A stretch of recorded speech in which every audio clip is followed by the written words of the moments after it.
ఓం సాయినాథాయ నమః. మొదటి రోజు పారాయణం కొనసాగింపు. బ్రహ్మచారి అయిన రొహిల్లా సాయి దగ్గర ఉంటూ రాత్రనక పగలంక అల్లా అక్బర్ అని పెద్దగా కేకలు వేసి పవిత్ర ఖురాన్లోని కల్మాలు పెద్దగా పాడుతూ ఉండేవాడు. షిరిడీ గ్రామస్తులు నిద్రాభంగం అయ్యేది. చాలా రోజులు ఓర్చుకున్న తరువాత వారందరూ అతని కేకలు ఆపించమని సాయిని కోరారు. అతనికి ఒక గయ్యాళి భార్య కలదని, అతన్ని వేధిస్తూ ఉంటుంది అని, ప్రార్థనలు చేస్తూ ఉండడం వల్ల ఆమె దూరంగా పోతుంది అని, అందువల్ల ఓర్పుతో ఉండమని, త్వరలోనే అతని బాధ నివారణ అవుతుంది అని సాయి చెప్పేవారు. గయ్యాళి భార్య అంటే దుర్బుద్ధి అని బాబా భావన. ప్రార్థనలు అంటే సాయికి అంత ప్రేమ. క్షీరసాగర్ అనే భక్తుడు తండ్రి నియమం తప్పకుండా ప్రతిరోజు విఠలుని పూజించేవాడు.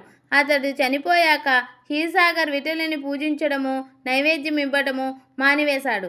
యాత్రలు చేయటము, శ్రాద్ధకర్మలు చేయటము మానుకున్నాడు. క్షీరసాగర్ తండ్రి తన మిత్రుని కొడుకు మాత్రం తనకు విఠలుని కూడా పస్తులుంచాడని, అందుకని అతను చేసేది తప్పని చెప్పి మందలించి తిరిగి పూజలు అతనిచే ప్రారంభించమని చేయడానికి అతన్ని ఇక్కడకు రప్పించాను అన్నారు సాయి. ఒకసారి సాయి దాసగును ఆమె భక్తుని పిలిచి 7 రోజులు నిరంతరము నామస్మరణ చేస్తూ విఠలుని దర్శనమిస్తాడని చెప్పారు. దాసగును అలానే చేసి దైవానుగ్రహం పొందారు.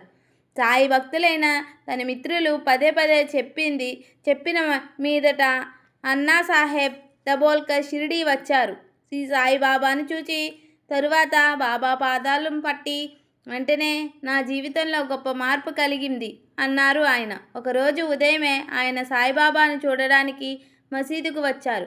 అప్పుడు సాయి ముఖం కడుక్కుంటూ ఉన్నారు. తరువాత శ్రీ సాయి తిరగలి ముందు కూర్చొని గోధుమలు విసరడం ప్రారంభించారు. కాసేపయ్యాక 4 స్త్రీలు వచ్చి సాయి లీలలు గానం చేస్తూ గోధుమలన్నీ విసిరి పిండినంతా తమ ఇళ్లకు ఎత్తుకుని పోవడానికి ఉపక్రమించారు. అప్పుడు సాయి వారిని నివారించి ఆ పిండి తీసుకుని పోయి షిరిడీ గ్రామ సరిహద్దుల వద్ద చల్లమని వారిని ఆదేశించారు. వారు అలానే చేశారు. అప్పుడు షిరిడీ ప్రాంతం అంతా కలరా వ్యాధి బాగా వ్యాపించి ఉంది. గోధుమ పిండిని చల్లిన తరువాత షిరిడీలో కలరా వ్యాధి మటుమాయమైంది. ఇలాంటి లీలలెన్నో చూచిన అన్నాసాహెబ్ దబోల్కర్ సాయి లీలలు సేకరించి గ్రంథం చేయాలనిపించింది. శ్యామ అనే భక్తునితో కలిసి వెళ్ళి సాయి అనుమతి కోరారు.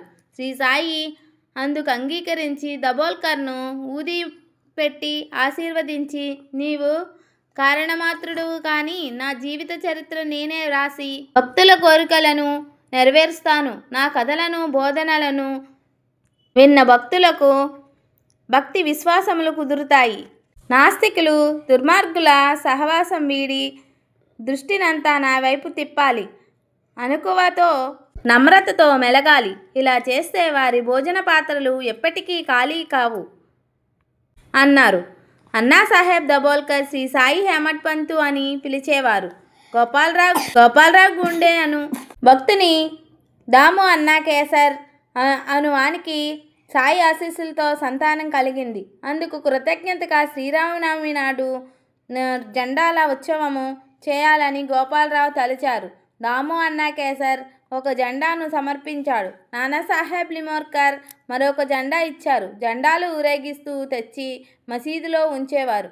అలా అమీర్ సర్కార్ అనే ముస్లిం సాయంత్రం చందనోత్సవం జరిపించేవారు. ఆ రోజు శ్రీరామ కథ చెప్పేవారు. ఊయల ఉత్సవము, కలహండి అనే వేడుకలు జరిగేవి.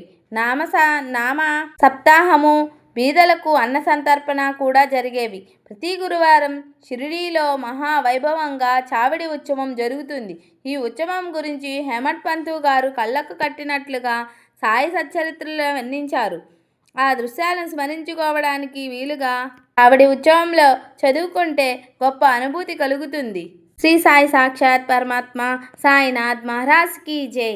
శ్రీ సాయిబాబా, నీ పాదాల వద్ద నా శిరస్సు నుంచి శరణు వేడుచున్నాను. నీ కృప వల్ల మొదటి రోజు గురువారం పారాయణం పూర్తి చేసినాను. నన్ను అనుగ్రహించి ఆయురారోగ్య ఐశ్వర్యములు, శాంతి, ఆనందములు, నా యందు పరిపూర్ణ భక్తి విశ్వాసములు ప్రసాదించండి బాబా. మీకు శరణు. ఓం సాయి శ్రీ సాయి జయ జయ సాయి. ఇలా మనం మొదటి రోజు పారాయణం అయిన తర్వాత మనకు నచ్చిన నైవేద్యమును సాయికి సమర్పించి హారతి ఇవ్వవలెను. Please subscribe.